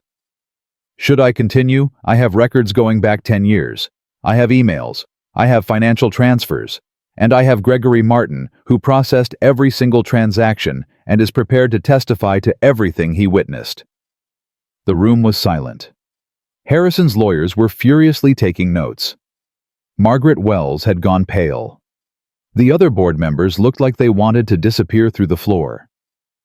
Harrison spoke slowly, carefully choosing each word. Gregory is a disgruntled employee who is facing termination. Anything he says is motivated by personal grievance. And these documents are authentic, Patricia interrupted. We've had them verified by 3 independent forensic accountants. The metadata is intact. The signatures are genuine. This is not a fabrication, Richard. This is your legacy. Harrison turned to his lawyers. They huddled briefly, whispering urgently. When they broke apart, the lead attorney, a silver-haired man who looked like he charged $1,000 an hour, spoke for the first time. Mr. Webb, these are serious allegations. If true, they would represent significant legal liability for individuals involved. But they would also represent potential liability for the company itself. Are you prepared to expose Sterling Properties to that kind of risk? I'm prepared to do what's right. The company's liability can be managed. We'll cooperate fully with any investigation. We'll settle with the victims fairly and openly. We'll demonstrate that the current leadership is committed to accountability, not cover-ups. That's how you rebuild trust. That's how you build a company worth owning. And if the board doesn't agree with your approach? Marcus looked around the table, at Margaret Wells, who had sat silently through 15 years of corruption, at Charles Donovan, who had approved budgets that hid illegal payments, at William Reed, who had rubber-stamped every decision Harrison put in front of him. Then I'll exercise my rights as majority shareholder. I'll call a special meeting. I'll present this evidence to every investor. I'll let the market decide who they trust to run this company. He paused. Or we can handle this internally. Richard resigns. Anyone else involved in the cover-ups resigns. We bring in new leadership, new oversight, new accountability. The choice is yours. Harrison stood abruptly, his chair scraping against the floor. You think you can just walk in here and destroy everything I've built? I made this company what it is. I protected it. Every decision I made was for the good of Sterling Properties. You protected predators, you destroyed lives, and you got rich doing it. Marcus stood too, meeting Harrison's eyes across the length of the table. That's not leadership, Richard. That's corruption, and it ends today. You have no idea who you're dealing with. I have relationships that go back decades. I have influence in places you can't imagine. I will bury you. Gregory stepped forward. His voice shook, but he spoke clearly. No, you won't, because I'm not the only one who kept records. Every assistant, every secretary, every person you treated like furniture, we all saw things, we all know things, and some of us have been waiting for someone to give us permission to talk. Harrison stared at Gregory like he was seeing him for the first time. You ungrateful. I'm not ungrateful. I'm tired. Tired of covering for you. Tired of watching you destroy people and pretend you're a businessman. Tired of being afraid. Gregory's voice strengthened. I'm done, Richard. I'm done being your accomplice. The room fell silent again. Harrison looked around the table, searching for allies, for support, for anyone who would stand with him. He found nothing. Margaret Wells wouldn't meet his eyes. Donovan and Reed studied the table like it contained secrets. Even his own lawyers seemed to be calculating their exits. Richard, Margaret said finally, her voice quiet but firm. I think you should consider Marcus's offer. Resignation. Quiet departure. No criminal prosecution, at least not initiated by the company. You can't be serious. I'm very serious. I've sat on this board for 12 years, and I've looked the other way more times than I want to admit. But this, she gestured at the documents spread across the table. This is indefensible, and I won't go down with you. Margaret? It's over, Richard. Whatever we were, whatever we protected, it's over. The only question now is how much damage we do on the way out. Harrison's face cycled through emotions: rage, disbelief, desperation, and finally something that looked almost like defeat. He turned to Marcus one last time. You think you've won. You think this is justice. But you don't understand how this world works. There are always more men like me. There are always more systems like this. You knock one down, another rises. You can't change human nature. Marcus nodded slowly. Maybe not. Maybe there will always be men who abuse power. But there will also always be people who fight back. People who document the truth. People who refuse to stay silent. People like Diane, who kept records when keeping records was dangerous. People like Gregory, who finally chose conscience over comfort. People like Rebecca and Samantha and Melissa, who told their stories even when no one listened. He walked toward Harrison, stopping just a few feet away. You're right that I can't change human nature. But I can change this company. I can make it a place where people like you can't thrive. Where sunlight reaches the dark corners. Where the people you considered furniture have voices that matter. And maybe that's enough. Maybe changing one company, one system, one corner of the world is how you start changing everything. Harrison said nothing. There was nothing left to say. Marcus turned to the board. I need a motion. Immediate termination of Richard Harrison as board chairman effective today. All severance contingent on full cooperation with internal investigation. Margaret raised her hand. I second. All in favor. 3 hands went up. Margaret, Donovan, Reed. Even in their complicity, they recognized a sinking ship when they saw one. The motion carries. Marcus looked at Harrison. Security will escort you out. The same security team, by the way, that you ordered to throw me out of this building 3 days ago. They're looking forward to returning the favor. Harrison gathered his papers with shaking hands. His lawyers flanked him, already calculating how to minimize their own exposure. As he reached the door, he paused. This isn't over, Webb. Yes, it is. You just don't know it yet. Harrison left. The door closed behind him. And for a long moment, no one spoke. Then Diane stepped forward, folder in hand. There's more. The financial investigation uncovered additional irregularities. Victor's embezzlement was larger than we initially thought, closer to $4 million when you include offshore accounts. And there are connections to other executives who may have been involved. Who? Charles Donovan. Diane looked at the board member, who had gone very still. Small payments. Consulting fees to a company owned by his brother-in-law. Nothing as dramatic as Harrison or Victor, but enough to constitute breach of fiduciary duty. Donovan stood slowly. I can explain. Save it for the investigators. Marcus turned to Patricia. Mr. Donovan will need to be suspended pending review, and will need outside counsel to handle the investigation, no one with ties to the current board. Donovan was escorted out. Margaret Wells and William Reed remained looking shell-shocked, but cooperative. Anyone else? Marcus asked. Any other skeletons I should know about before they come crawling out? Margaret spoke carefully. I'm not aware of any, but I also wasn't aware of the full extent of Harrison's activities until today. So I'm not the best judge of what's hidden. Fair enough. Here's what happens now. The 3 remaining board members, myself, Margaret, and William, will constitute an interim governance committee. We'll bring in independent investigators to review the past 5 years of operations. Anyone involved in misconduct will be removed. Anyone who was victimized will be compensated fairly. And we'll rebuild the board with people who understand that a company's value isn't just measured in stock price. William Reed found his voice. And the victims Rebecca Thornton, Samantha Reyes, Melissa Chen. What happens to them? We find them.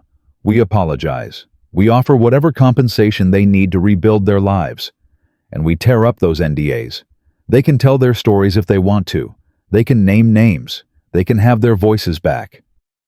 Marcus paused. That's what Harrison took from them more than money. He took their voices, their ability to warn others, their right to be heard. We're going to give that back. The meeting ended. People filed out slowly, still processing what had happened. Gregory lingered, uncertain what to do with himself now that his secret was out. What happens to me now? He asked. You start over. Different department like I promised. Fresh start. Marcus studied him. It won't be easy. People will know what you were part of. Some will forgive you, some won't. But you'll have a chance to be someone different. Is that enough a chance? It's more than most people get, and it's more than you had yesterday. Gregory nodded slowly. He looked like a man who had set down a burden he'd been carrying so long he'd forgotten its weight. He left without another word. Diane approached Marcus as the room emptied. That was something. I've worked here 7 years. I've never seen anything like that. Neither have I. And I've been doing this a long time. What happens now? With the company, I mean. We just lost our chairman, our COO, possibly other executives. There's going to be chaos. There's going to be change. Chaos is just what change feels like when it's happening. Marcus looked around the empty boardroom. But we'll manage. We have good people. People like you who stayed when leaving would have been easier. People who were waiting for permission to do the right thing. And the women, the ones Harrison silenced. We find them. Whatever it takes. I have investigators working on it already. Rebecca Thornton hasn't been heard from in 7 years. Samantha Reyes moved to California. Melissa Chen, we're still looking, but we'll find them, and we'll make it right. Diane was quiet for a moment. You know what I keep thinking about that night in the bathroom? When you found me crying? I thought you were just a security guard being nice. I thought you were nobody. And you let me think that because you wanted to see the truth. I wanted to see who people were when they thought nobody was watching. That's the only way to know someone, not what they do when they're performing. What they do when they're alone. And what did you see in me? Marcus smiled. I saw someone who was brave enough to document the truth when documenting the truth was dangerous. Someone who could have walked away, protected herself, pretended she hadn't seen anything. But you didn't. You kept records. You held on to evidence. You waited. He paused. You were already a fighter, Diane. You just didn't have anyone fighting beside you. Diane's eyes glistened. My kids asked me this morning what was happening at work. I told them that sometimes when things are really broken, someone comes along and fixes them. My daughter, she's 9, she asked if that person was a superhero. What did you tell her? I told her no. I told her it was just a regular person who got tired of watching bad things happen. Diane smiled. She said that sounded like a superhero to her. Marcus laughed a real laugh, the first one in days. Smart kid. She gets it from her mom. They walked out of the boardroom together, past the offices that would soon have new occupants, past the conference rooms that had hosted years of corruption, past the elevator where just days ago Marcus had been told he didn't belong. He belonged now. More than that, he owned it. And ownership, Marcus was learning, meant more than just signing checks and reviewing reports. It meant taking responsibility for everything a company was and everything it could become. His phone buzzed. A text from Sarah. How did it go? He typed back. The bad guys lost. The good guys won. Details later. 3 dots appeared. Then, that's the best kind of story. Love you, Dad. Love you too, sweetheart. See you tonight. Marcus put the phone away. There was still work to do, investigators to brief statements to prepare victims to find. But for the first time since he'd walked into Sterling Properties 3 months ago, he felt something that had been missing. Hope. Not the naive hope that everything would be easy. The harder hope that acknowledged the difficulty and chose to fight anyway. The hope that said, yes, this will be long and painful and complicated. But it's worth doing. It's worth every struggle and every setback and every sleepless night. Because somewhere out there, 3 women were waiting to have their voices back. Somewhere in this building, dozens of employees were waiting to see if the change was real. And somewhere at home, a 12-year-old girl was watching her father and learning what it meant to use power well. That was worth fighting for.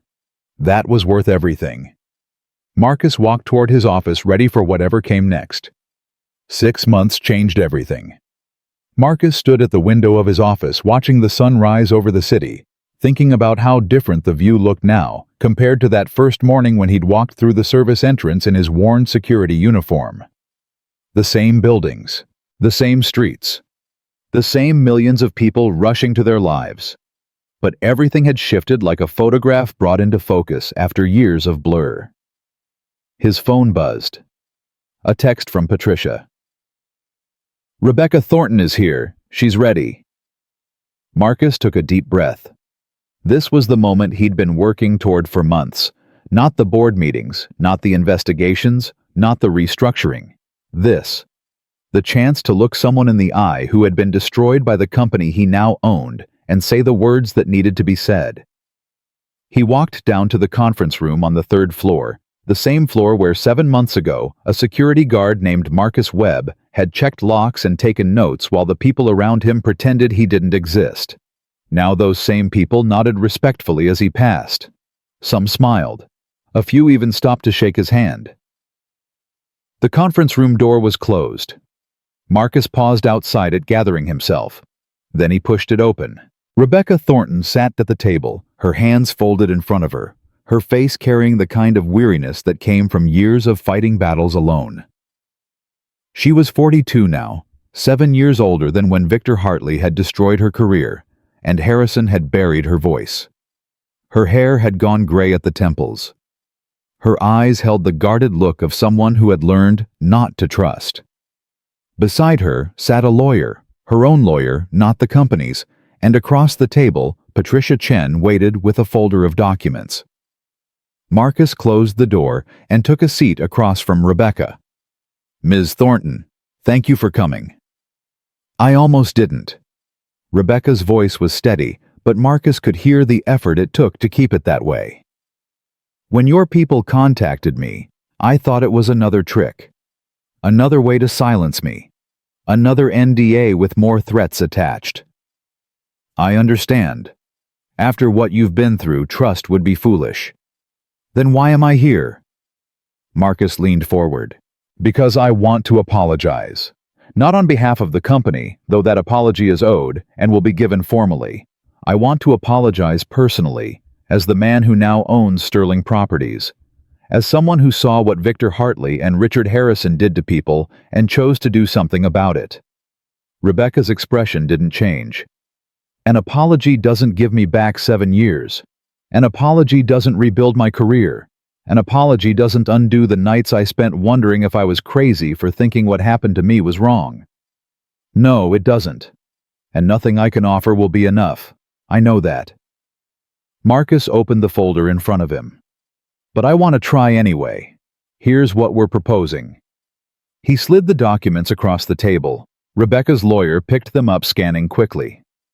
"Full financial compensation for lost wages and career damages. Our actuaries estimate that at approximately $2.1 million based on your trajectory before termination. Immediate release from your NDA with public acknowledgement from the company that you did nothing wrong and were terminated as retaliation for reporting harassment. A formal letter of recommendation from me personally sent to every major firm in your industry.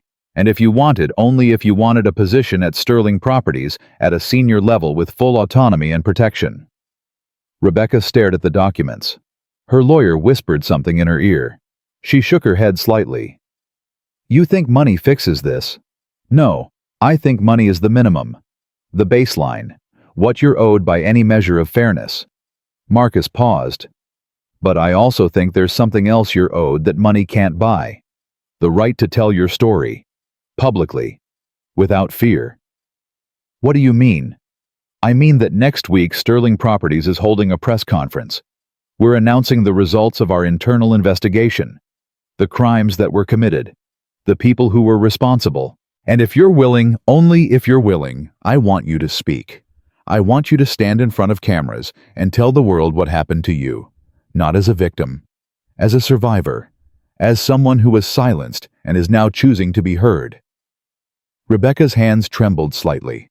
She pressed them flat against the table. You want me to go public after everything. I want to give you the choice. Harrison took that choice away from you. The NDA took it away. The threats took it away. I want to give it back. Marcus met her eyes. You don't have to say yes. You can take the money, take the apology, and never think about Sterling Properties again. That's your right. But if you want to speak, if you've spent 7 years wanting to tell your story and having no one listen, I'm offering you a microphone and a room full of people who will hear every word. The room was silent. Rebecca looked at her lawyer, who nodded slowly. Then she looked back at Marcus. Why? Why does it matter to you what I say? Because silence protects the people who hurt you. Every day you stayed quiet. Every year that NDA held, men like Victor and Harrison won. They got to keep their reputations. They got to pretend they were respectable businessmen. They got to walk through the world without anyone knowing what they'd done. Marcus's voice hardened. I want that to end. Not just for you, for everyone who comes after. For every woman who's afraid to speak up because she thinks no one will believe her. For every employee who sees misconduct and stays silent because they think the powerful are untouchable. Your voice can change that. Rebecca was quiet for a long moment. When she spoke, her voice cracked for the first time. For 7 years I thought I was alone. I thought I was the only one who knew the truth. I thought no one would ever believe me. You weren't alone. There were others, Samantha Reyes, Melissa Chen. We've reached out to them too. And there were people inside the company who knew but were afraid to speak. Like Gregory Martin. Like Diane Torres. Like dozens of employees who saw things and felt powerless. What happened to them? The others. Samantha is considering whether to speak publicly. She's in California now, rebuilding her life. Melissa, we found her 6 weeks ago. She went back to Taiwan after her visa was threatened. She's doing well. She cried when we told her what was happening. She said she thought the world had forgotten her. Tears slipped down Rebecca's cheeks. She didn't wipe them away. I spent so long being angry. At Victor.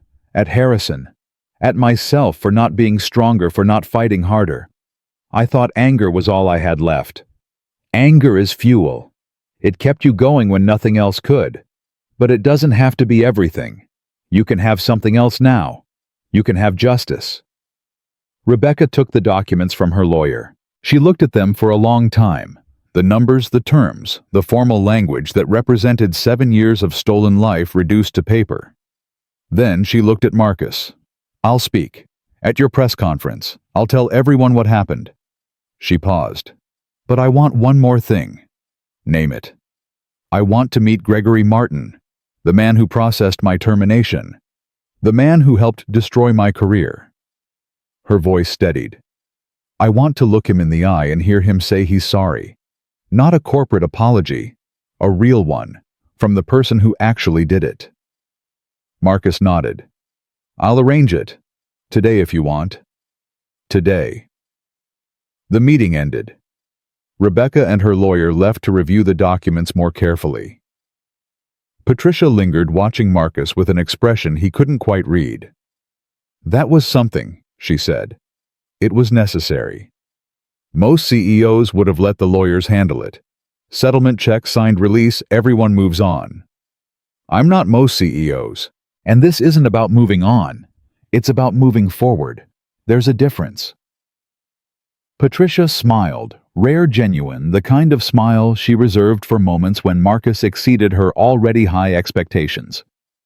You know, Harrison's lawyers filed a countersuit yesterday. Wrongful termination, defamation, breach of fiduciary duty. I saw. Let them file. The evidence is overwhelming. He's just trying to delay the inevitable. He's trying to make it expensive. Drag it out. Hope you get tired. Marcus laughed. I spent 3 months mopping floors and watching doors. Tired is not something I do. The press conference happened on a Tuesday afternoon in the same conference room where Marcus had first confronted Victor Hartley. But now the room was filled with reporters, cameras, microphones. The machinery of truth finally pointed in the right direction. Marcus spoke first, laying out the findings of the investigation in clear, unflinching terms. The embezzlement, the harassment, the cover-ups, the systematic destruction of careers and lives to protect powerful men. He named names. He cited evidence. He held nothing back. Then Rebecca Thornton took the microphone. She spoke for 23 minutes. She described what Victor had done to her. She described what Harrison had done to silence her. She described the years of shame and self-doubt and wondering if anyone would ever believe her. And then she said something Marcus would never forget. For 7 years I thought my voice didn't matter. I thought the powerful would always win. I thought truth was no match for money and connections and the machinery of silence. She paused, looking directly into the cameras. I was wrong. Truth wins when good people choose to fight for it. When someone with power decides to use that power for justice instead of protection. When the systems that silence us are exposed to the light. She turned to look at Marcus. I don't know if Marcus Webb is a hero. I know he's a man who saw something wrong and decided to fix it. And I know that sometimes that's enough. Sometimes one person making one choice to do the right thing is how the whole world changes. The room erupted in questions. Reporters shouted over each other. Cameras flashed. But Marcus barely heard any of it.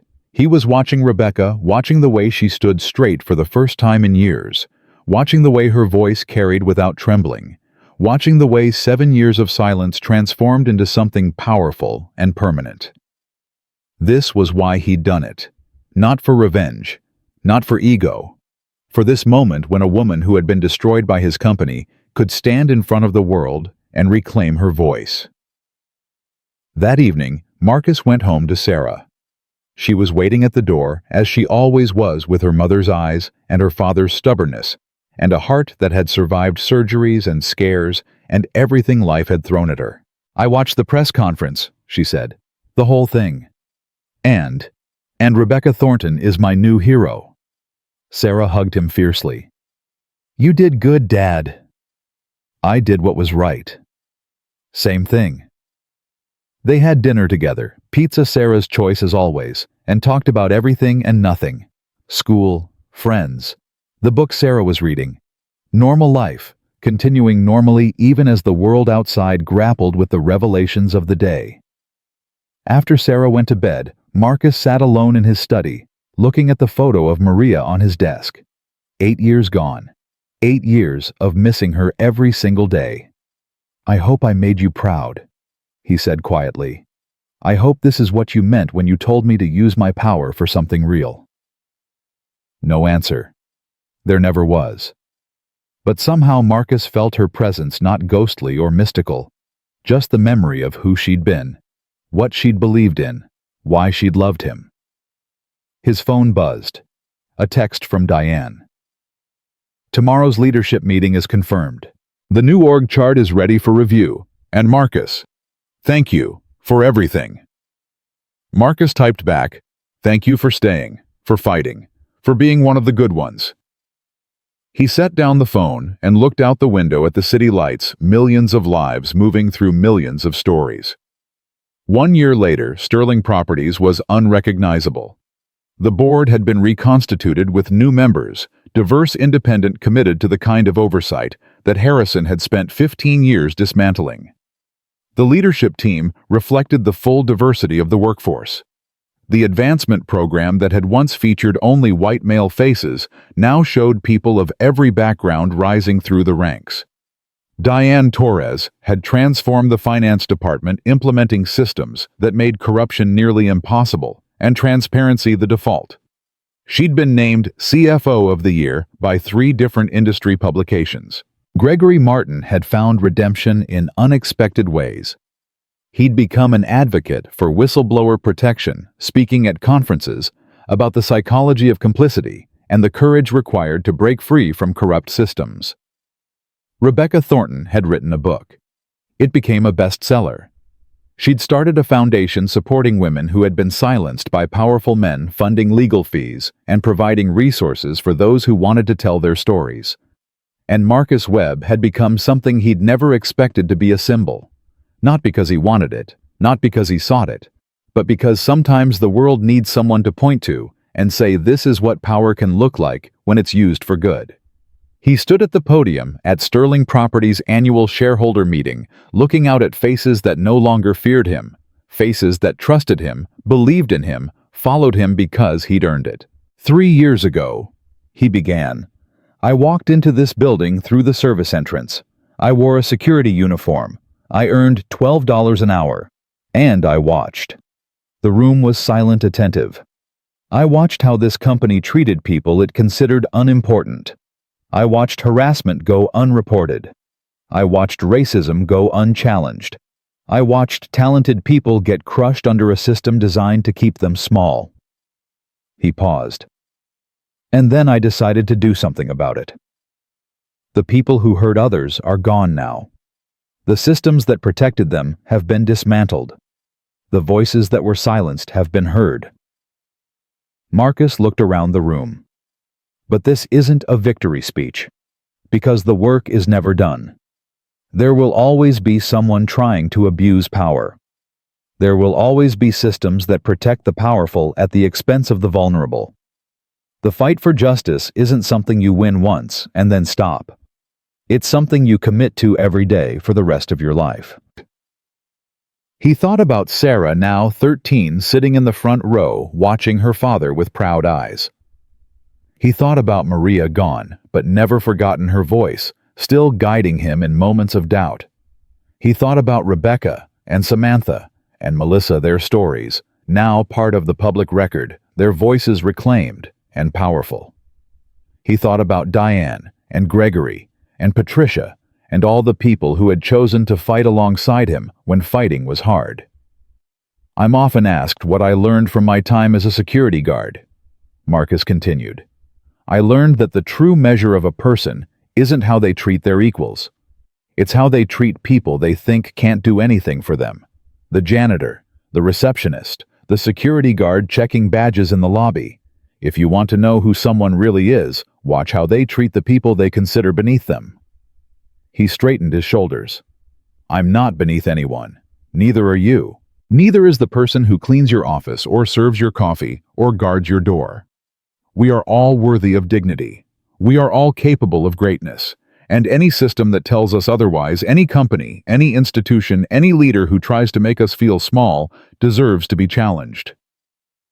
Marcus stepped back from the podium. That's what Sterling Properties stands for now. Not just profit, not just growth, but the radical belief that every person who walks through our doors deserves to be seen, deserves to be heard, deserves to matter.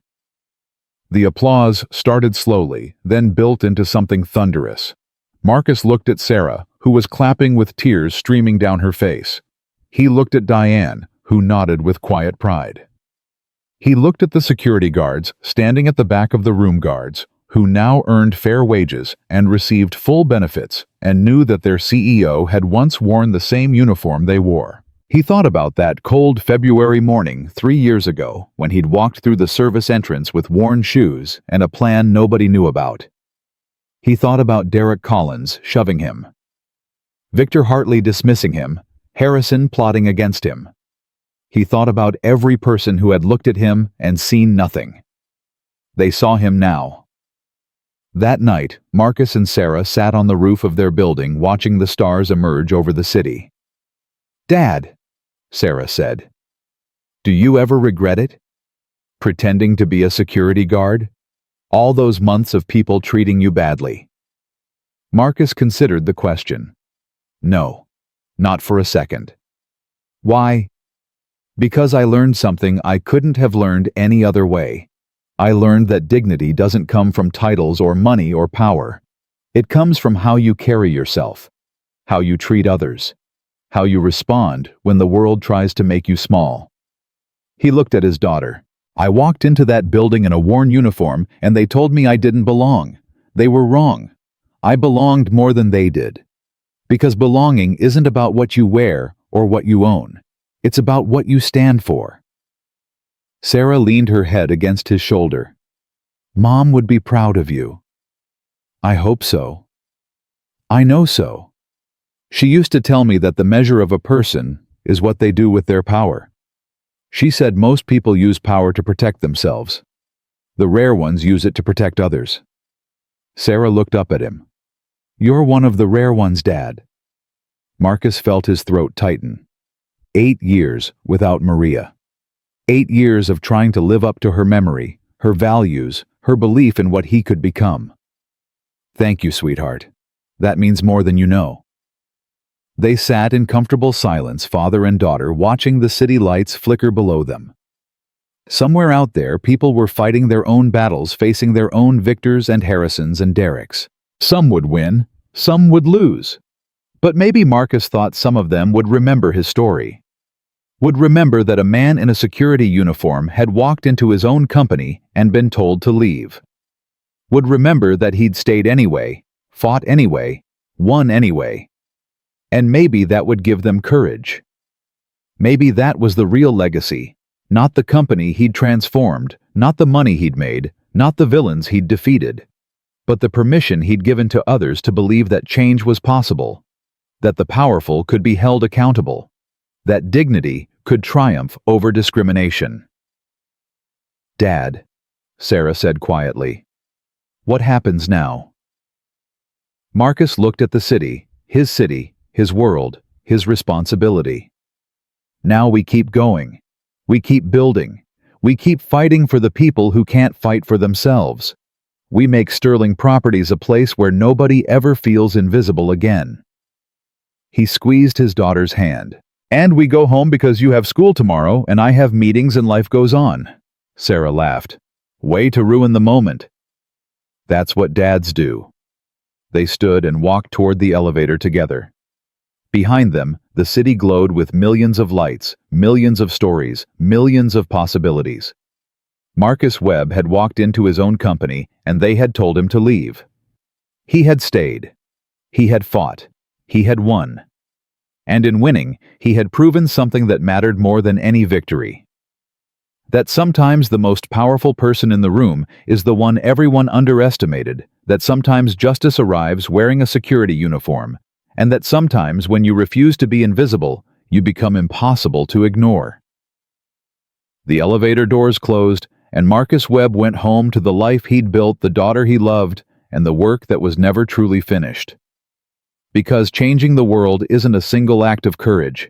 It's 1,000 small choices made every day by ordinary people who decide that dignity is worth fighting for. And Marcus Webb had made his choice.